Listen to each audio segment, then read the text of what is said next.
Hi hello welcome to my YouTube channel. இந்த வீடியோவில் நம்ம என்ன பார்க்க போனோம், ஒரு motivation story.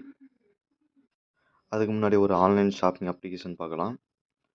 This video sponsored by Bymot shopping app. Bymot shopping application is one of the online shopping app now available on Play Store and App Store. Bymot shopping. Thank you. வாங்க வீடியோக்குள்ளே போகலாம். ஏமாற்றத்தால் கோபத்தில் இருக்கிறீர்களா நண்பர்களே? அப்போ இதை படிங்க. டக்கென்று மாறும் மனம். நாம் நம்பியவர்களால் நேசித்தவர்களால் ஏமாற்றப்படும் போது கோபம் நம்மை அறியாமலே வந்து விடுகிறது. இந்த கோபத்தால் நம்மை நேசிப்பவர்களை நாம் காயப்படுத்துகிறோம். இதை மாற்றுவதற்கான வழிகளை தான் நான் உங்களோடு பகிர்கிறேன் நண்பர்களே. இதை படிப்பதால் மட்டும் ஒன்றும் மாறிவிடாது. இதை நீங்கள் மனதில் ஏற்றுக்கொண்டால் எல்லாமே மாறிவிடும். பொதுவா தாங்க முடியாத ஏமாற்றம் எதனால் நமக்கு ஏற்படுகிறது என்பது உங்களுக்கு தெரியுமா? உங்களுக்கும் தெரியும். ஆனால் அதை நினைத்து தான் பார்க்க மாட்டோம்.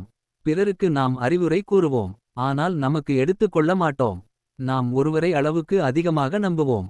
அது காதலர்களாக இருக்கலாம், அல்லது நண்பர்களாக இருக்கலாம், உறவினர்களாக இருக்கலாம், உடன் பிறந்தவர்களாக இருக்கலாம். ஆனால் அவர்களுடைய மாற்றத்தை நம்மால் ஏற்றுக்கொள்ள முடியாமல் ஏமாந்து போய்விடுகிறோம். வைக்கும் போது தான் அவர்களுடைய சின்ன மாற்றமும் நம்மை பெரியதாக பாதிக்கும். தெருவில் போகும் யாரோ ஒருவர் ஒரு செயலை செய்தால் அது நம்மை பெரியதாக பாதிக்காது. ஆனால் நம் கூடவே இருப்பவர்கள், நமக்கு பிடித்தவர்கள் நம்மைப் பற்றி ஒரு வார்த்தை சொல்லிவிட்டால் தான் நம்மால் தாங்க முடியாது. எப்படி இவரா இருந்துட்டு இப்படி சொல்லிட்டாங்களே என்றுதானே நாம் யோசித்துக் கொண்டிருப்போம். அதே நேரத்தில் நாம் அவர்களுடைய இடத்திலும் இருந்து யோசித்து பார்க்க வேண்டும். சிலருடைய தெரியாமையாலும் சில அலட்சியத்தாலும் கூட ஏதாவது தவறு செய்திருக்கலாம். அதை நாம் மன்னித்து விடலாம். ஆனால் நம்மை ஏமாற்ற வேண்டும் என்று நினைத்து கொண்டிருப்பவர்களாக இருந்தால் அவர்களை கண்டிப்பாக நீங்கள் புறம் தள்ளி விட வேண்டும். அவர்கள் மீது நான் வைத்த நம்பிக்கை இப்படி ஆகிவிட்டதே என்று நம்மை நாமே கோபப்பட்டு கொள்ளவே கூடாது. நல்லவேளை இப்பவாவது இவர்களுடைய புத்தி தெரிந்ததே என்று ஒதுங்கி விட வேண்டும். இத்தனை நாட்கள் நாம் அவர்களோடு இருந்த நினைவுகளை மீண்டும் மீண்டும் நினைத்து பார்த்தால் மேலும் வேதனைகள் வரும். அதனால் அந்த மாதிரி நினைவுகளை துளிகூட மீண்டும் வராமல் பார்த்து கொள்ள வேண்டும். நீங்கள் எந்த தவறும் செய்யவில்லை.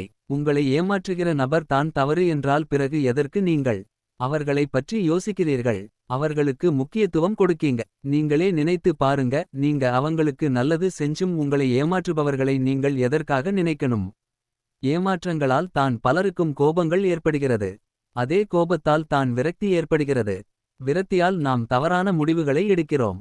அதனால் விட்டு சென்றவர்களை நம் மனதை விட்டு தூக்கி எறிந்து விட்டு மனதிற்கு பிடித்ததை மட்டுமே நினைத்து கொண்டிருப்போம். இந்த உலகம் மிகப்பெரியது. இங்கே புதியதாக பூக்கள் போன்ற பல மனிதர்கள் நிறைந்து இருக்கிறார்கள். அவர்களில் நல்ல நட்பை மட்டும் நாம் விதைப்போம்.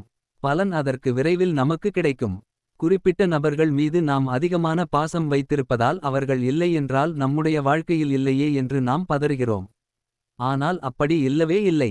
இப்போதைய சூழ்நிலையில் ஒன்று போனால் இன்னொன்று என்பதுதான் உண்மை. அது உங்களுக்கும் தெரியும். இன்று உங்களுக்கு ஒருவருடைய ஏமாற்றம் அதிகமாக வலிக்கும். ஆனால் அடுத்த நாள் அது கொஞ்சம் குறையத் தொடங்கிவிடும்.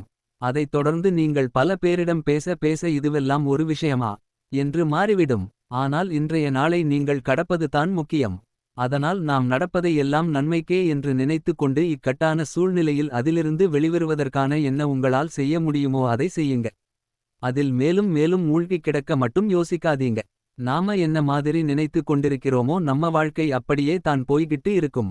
நாம விரக்தியில் இருக்கும் போது தோணும், இந்த வாழ்க்கை இப்படியே முடிந்து விடட்டும் என்று. ஆனால் நீங்கள் ஒருவரை நேசித்தது போல உங்களை இன்னொருவர் நேசிப்பார். அது பெற்றோர்களாக இருக்கலாம், உறவினர்களாக இருக்கலாம், நண்பர்களாக கூட இருக்கலாம். அவர்களுக்கு நீங்கள் வேதனையை கொடுக்காதீர்கள். நண்பர்களே எல்லாமே சில காலம்தான். நான் இப்போதும் சொல்கிறேன், அனைத்து சோதனை வேதனைகளும் சீக்கிரமே மறந்து போய்விடும். அடுத்த நாள் பார்க்கையில் நாம் இதற்காக இப்படி வேதனைப்பட்டோம் என்று நாமே சிரிக்கப் போகிறோம். அதனால் சின்ன பிரச்சனையும் தலையில் ஏற்றிக்கொண்டு அழகான வாழ்க்கையை ரசிக்காமல் இரு. வாழ்க்கையை ரசிக்காமல் இருந்து விடாதீர்கள். உங்களால் மறக்க முடியாத ஏமாற்றம் என்றால் என்னவென்று கமெண்டில் சொல்லுங்க. அது அப்படியே முடிந்து போகும்.